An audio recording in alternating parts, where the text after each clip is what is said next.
সর্বকালের সেরা ফুটবলার কে? আপনারা আমরা এই তর্কটায় সর্বোচ্চ আনতে পারি পেলে, ম্যারাডোনা, মেসি, এই তিনজনের নাম।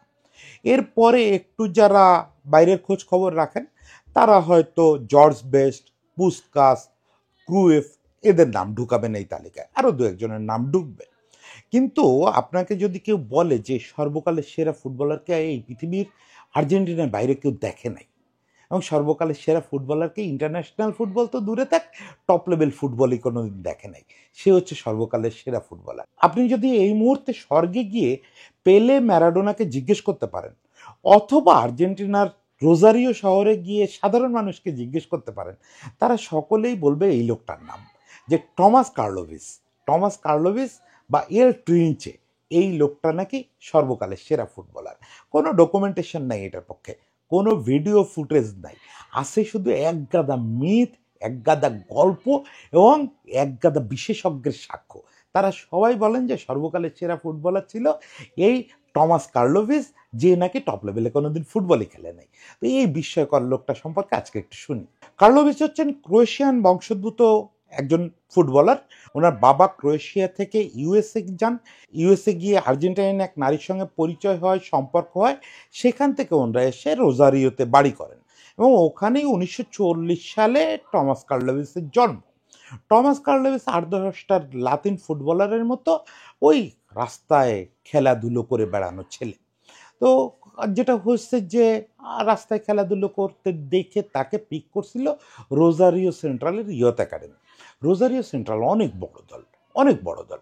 এই রোজারিও সেন্ট্রালের ইয়ত একাডেমি তারা পিক করায় এবং তার ওই যে ছোটোবেলায় তার ওই মারাত্মক ড্রিবল দেখে সবাই ভাবলো যে এই লোক একদম টপ পর্যায়ে চলে যাবে, একদম মারিও টেম্পেস্টে ছাড়াই যাবে, এরকম একটা অবস্থা। কিন্তু বিস্ময়করভাবে রোজারিও সেন্ট্রাল সিনিয়র দলে মাত্র 2টো ম্যাচ খেলার পরে সে বলল যে সে সিনিয়র দলে খেলবে না, সেই টপ লেভেলে খেলবে না। কেন? এইখানে তার খেলতে ভাল লাগে না, অনেক নিয়ম মানতে হয়, নিয়ম ধরে ওই প্র্যাকটিসে আসতে হয়, সময় মতো খেলা শুরু করতে হয়, খেলার মাঝখানে ইচ্ছা হলেই মাঠের বাইরে যে একটা সিগারেট খেয়ে আসা যায় না, ফলে সে আর খেলবে না। সে 2 ম্যাচ খেলেই ছেড়ে দিয়ে চলে গেল। এরপরে তার সারাটা জীবন আর্জেন্টিনার 3rd ডিভিশনে কাটছে মূলত। বড় জোর 2-একটা সিজন 2nd ডিভিশনে খেলছেন, সবচেয়ে বেশি খেলছেন সেন্ট্রাল কর্ডোবার হয়ে। সেন্ট্রাল কর্ডোবার হয়ে 5 দফায় মানে গেছেন আইসেন, বিভিন্ন ক্লাবে খেলছেন, 5 দফায় সম্ভবত অলমোস্ট 10 বছর খেলছেন কর্ডোবার হয়ে। এই সময় সেন্ট্রাল কর্ডোবার হয়েই মূলত ক্যারিয়ারের গোল্ডেন টাইমগুলো কাটাইছেন। তো এই সময় অনেক মিথেরও জন্ম দিচ্ছেন।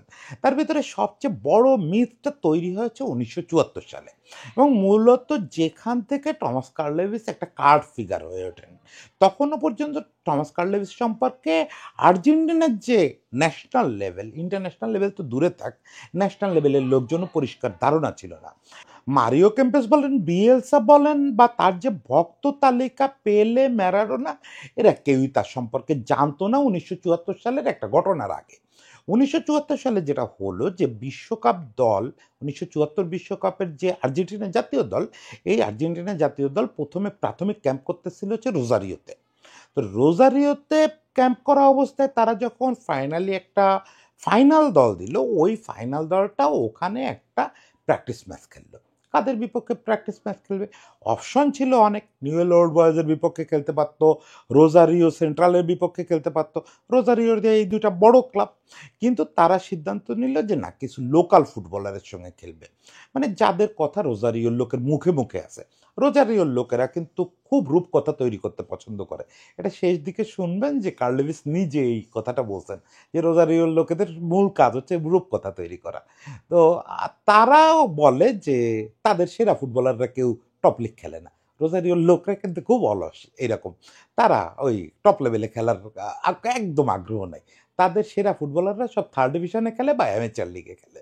এটা নিয়ে রোজারিওর লোকেদের খুব গর্ব, এবং এই গর্বের খেলোয়াড়দের এগেনস্টে 74 আর্জেন্টিনার টিমটা একটা ম্যাচ খেলার সিদ্ধান্ত নিল। এবং ম্যাচ শুরু হওয়ার পরে ফার্স্ট হাফ পর্যন্ত দৃশ্যটা এরকম হলো যে রোজারিওর ওই যে অ্যামেচার ফুটবলাররা, তারা কার্যত আর্জেন্টিনা জাতীয় দলের নড়াচড়া কোনো সুযোগ দিল না। এবং ওইখানে মিডফিল্ডে ডিপ্লাইং মিডফিল্ডে একটা খেলোয়াড় খেলতেছে যার একাধারে ডিফেন্সিভ ফুটবল, হাই প্রেসিং, আবার কখনো ভয়ঙ্কর স্লো ক্রিয়েটিভ ফুটবল, এটাতে আর্জেন্টিনার জাতীয় দল কার্যত পাগল হয়ে গেল এবং একের পর এক ভয়াবহ ক্রিয়েটিভ পাস দিচ্ছে, ক্রস দিচ্ছে। এই অবস্থায় রোজারিওর দলটা 3-0 গোলে আগায় গেল ফার্স্ট হাফেই। পরে আর্জেন্টিনার জাতীয় দল মোরালি ভেঙে পড়বে, এই কারণে আর্জেন্টিনার কোচ রোজারিওর যে যারা অর্গানাইজার ছিলেন তাদের বললেন যে তোমরা এই লোকটারে বসায় দাও। কিন্তু লোকটার নাম কি? এই লোকটার নাম হচ্ছে টমাস কার্লেভিস। এই সেই টমাস কার্লেভিস, যার কারণে আর্জেন্টিনার জাতীয় দল, বিশ্বকাপ দল 3-0 গোলে ফার্স্ট হাফে পিছায় পড়লো। পরে সেকেন্ড হাফে একটা গোল দিতে পারছিল, 3-1 গোলে হেরে গেল। এই কার্লেভিসের নাম ছড়ায় পড়লো। ওই দলে কেম্পেস খেলতেন, তারপরে বিয়েলসা ওই ম্যাচ দেখছেন। ওই ম্যাচ নিয়ে মোটামুটি আর্জেন্টিনা একটা মিথ তৈরি হয়ে গেল। আর্জেন্টিনা জুড়ে টমাস কার্লেভিসকে দেখার জন্য একটা হইচই পড়ে গেল এবং পরের বছরগুলোতে তাকে বিভিন্ন টপ লেভেল দল, সেটা রোজারিও সেন্ট্রাল থেকে শুরু করে বোকা জুনিয়র, সবাই নেওয়ার চেষ্টা করছে। কি করছে? বাড়ি গেছে, বাড়ি যেয়ে বসে রয়েছে অমুক তমুক। তার প্রথম কথা হচ্ছে, ভাই রোজারিও ছেড়ে কোথাও যাইতে পারবো না, আমি আমার শহর ছেড়ে কোথাও যাইতে পারবো না, আমার বাড়িতে থাকা লাগবে, প্রতিদিন নদীতে যাওয়া লাগবে মাছ ধরতে, এবং রাত হলে আমার বারে থাকা লাগবে, আমার রোজারিওর ওই বারে থাকা লাগবে। এর মাঝখানে সময় সুযোগ পাইলে অ্যামেচার ফুটবল খেলবো, আমি টপ লেভেল রোজারিওর বাইরে কোথাও যাবই না। ফলে বোকা জুনিয়র্স কোনো আলোচনারই সুযোগ পেল না। আচ্ছা ভালো কথা, তুমি রোজারিওতেই থাকো, তাহলে রোজারিও সেন্ট্রাল বা নিউয়েল ওল্ড বয়েজে খেলো। তারা গেল যে ভাই তুমি আসো আমাদের মেইন টিমে খেলো, তুমি মূল লিগে খেলো, প্রিমিয়ার ডিভিশনে খেলো। না, আমি প্রিমিয়ার ডিভিশনে খেলবো না, ওখানে অনেক নিয়ম মানতে হয়, খেলতে খেলতে সিগারেট খাওয়া যায় না, তারপরে খেলাবাদ দিয়ে মাছ ধরতে গেলে বেতন কাটে, আর আমার বেতন টেতনের দরকার নেই, কিন্তু জবাবদিহি করা লাগে, এত কথার মধ্যে আমি নাই। যেদিন ভালো লাগে খেলবো, যেদিন ভালো লাগে না খেলবো না, আমি আমার মতো থাকতে চাই, দয়া করে আমার মাফ করেন। এই একের পর এক ক্লাব ফিরিয়ে দিল। এখন এই সব শর্তে তারা কে খেলতে নিবে? ফলে তার সারা জীবন ওই থার্ড ডিভিশনে খেলে বেড়াতে হয়েছে, 2-1 বছর সেকেন্ড ডিভিশনে খেলছে। এর মধ্যে আরও কয়েকটা মজার ঘটনা ঘটলো।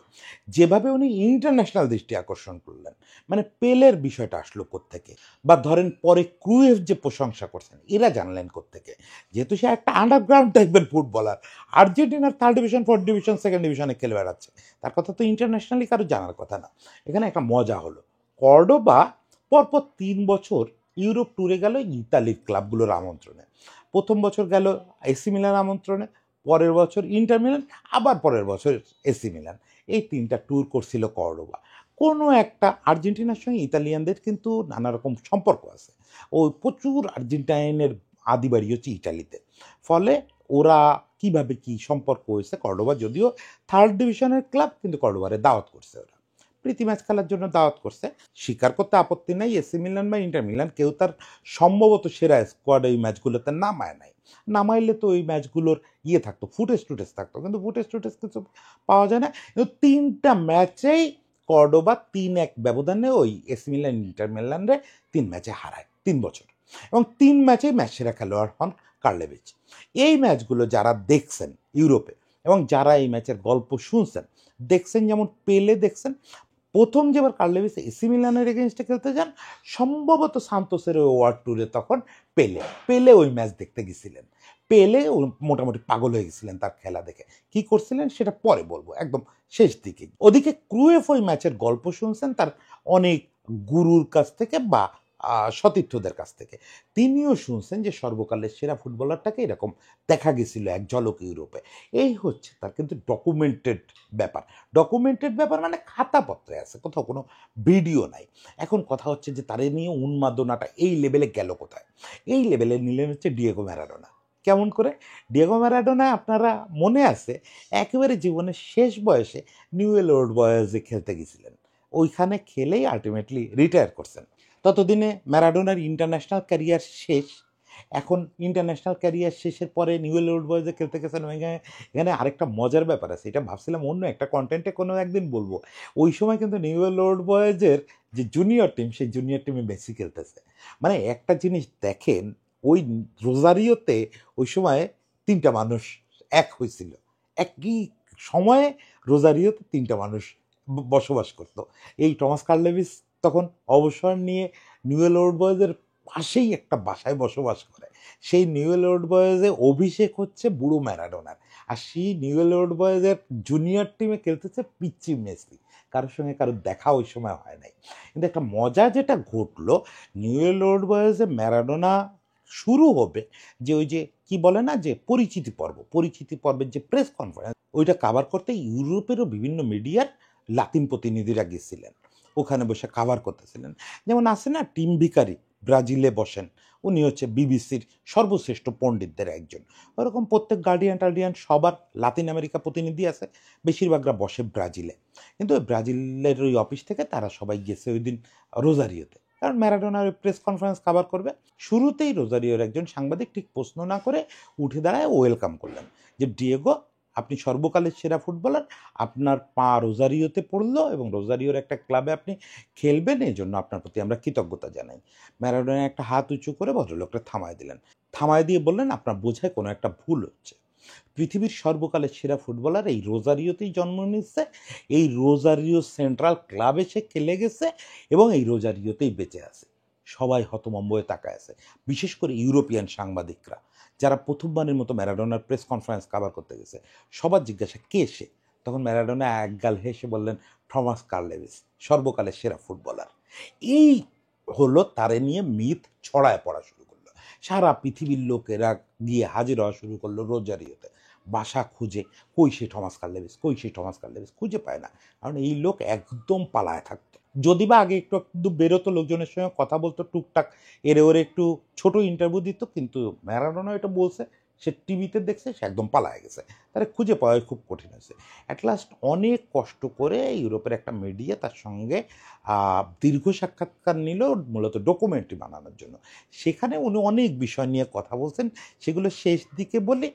এর মধ্যে কয়েকটা তথ্য উল্লেখ করা দরকার, যে তার ওই যে এসি মিলান ইন্টার মিলান ট্যুরের যে সময়টা, ওই সময় তাকে AC Milan, inter Milan, Juventus এবং পিএসজি চারটা ইউরোপিয়ান দল নেয়ার জন্য চেষ্টা করছে। তো যে লোক রোজারিওরই টপ দলে খেলে না, বাড়ি থেকে যাইতে হবে বা মাছ ধরার সমস্যা হয়ে যাবে, এইসব কারণে সে লোক কেমন করে ইউরোপে যাবে? ফলে ইউরোপের কোনো ক্লাবের প্রস্তাব নেয় নাই।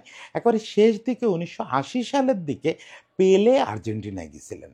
পেলে আর্জেন্টিনায় গিয়ে টমাস কার্লেভিসের বাসায় গেছিলেন যে তুমি বয়স শেষের দিকে, তারপরেও তোমার যে ফুটবল আছে, একটা দেশের ফুটবলারে আমি বদলায় দিতে চাই।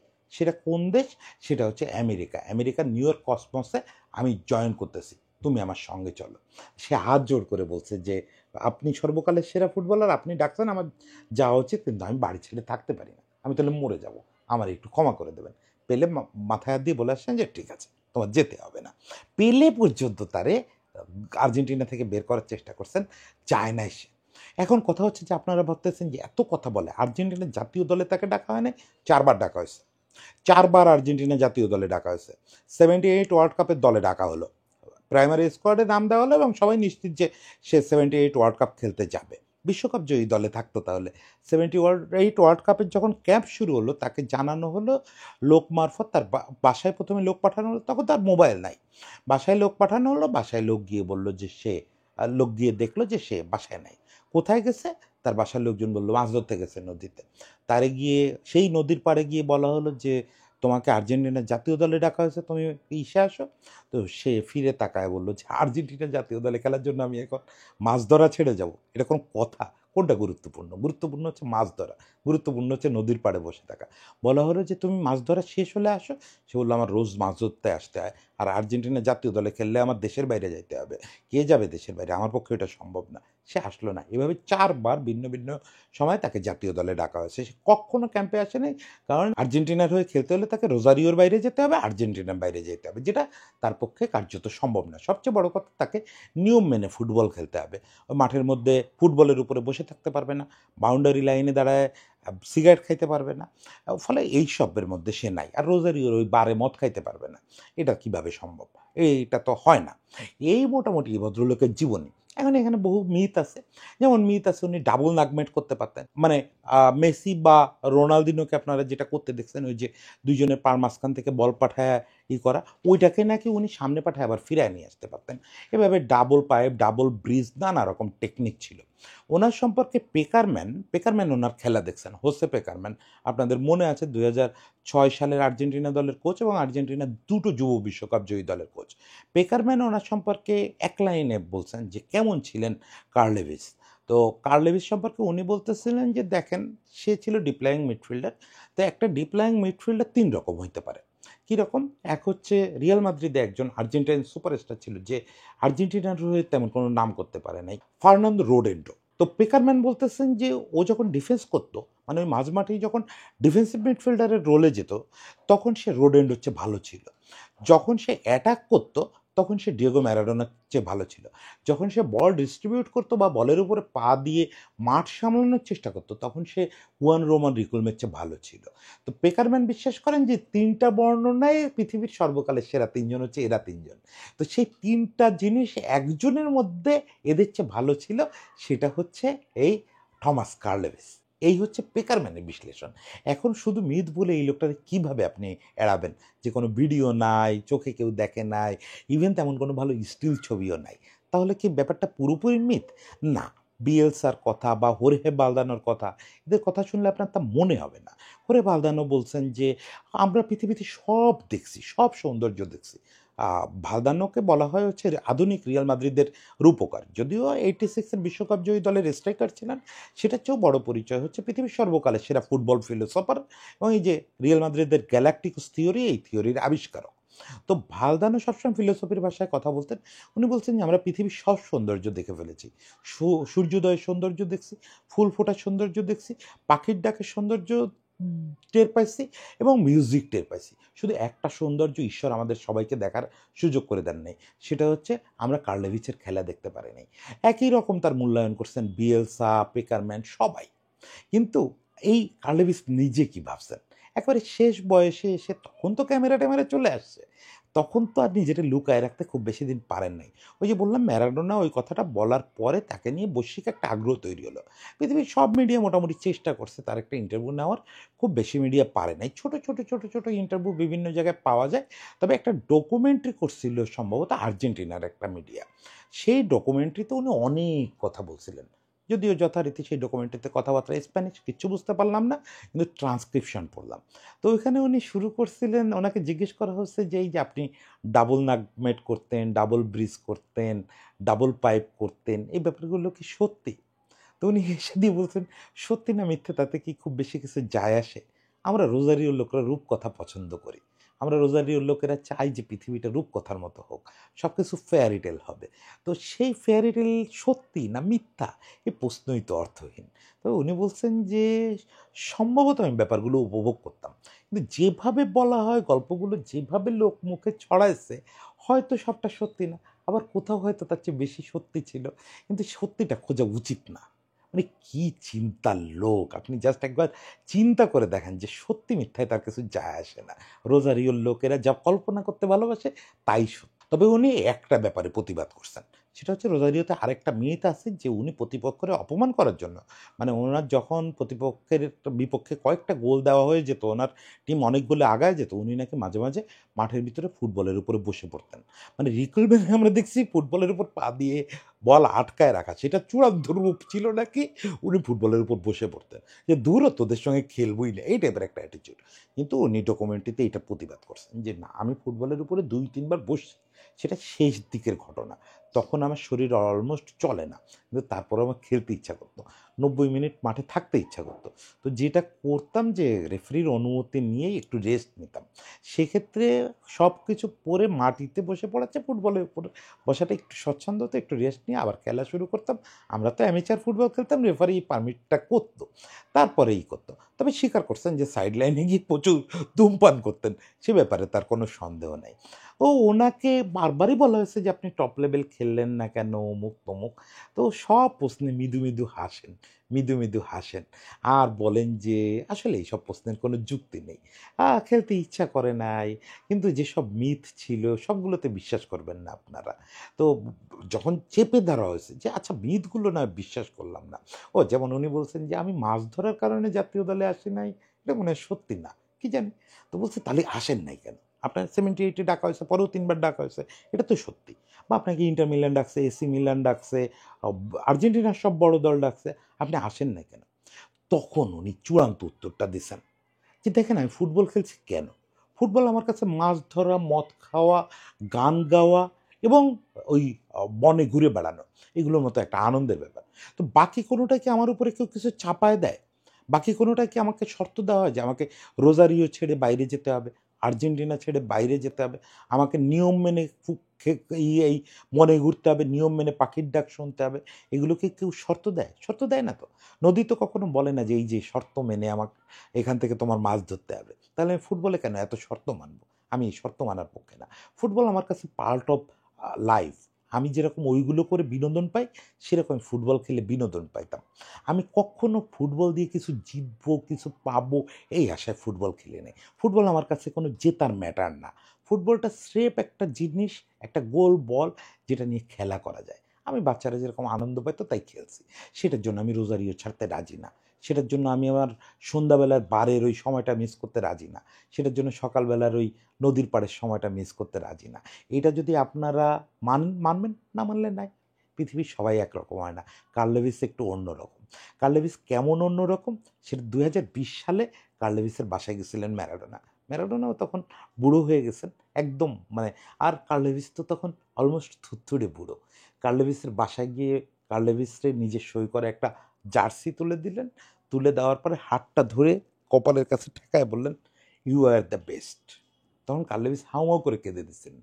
কেঁদে দিয়ে বললেন যে, "ডিয়েগো, তুমি আমার জীবনটা শেষ পর্যন্ত শান্তিতে ভরায় দিলে। এই যে সারা জীবন সবাই প্রশ্ন করে গেল, প্রশ্ন করে গেল, কেন, কেন গেলাম না, কেন খেললাম না, কেন খেললাম না? তুমি প্রশ্ন করলে না। তুমি শুধু বললে যে আমি খেলতে পারতাম।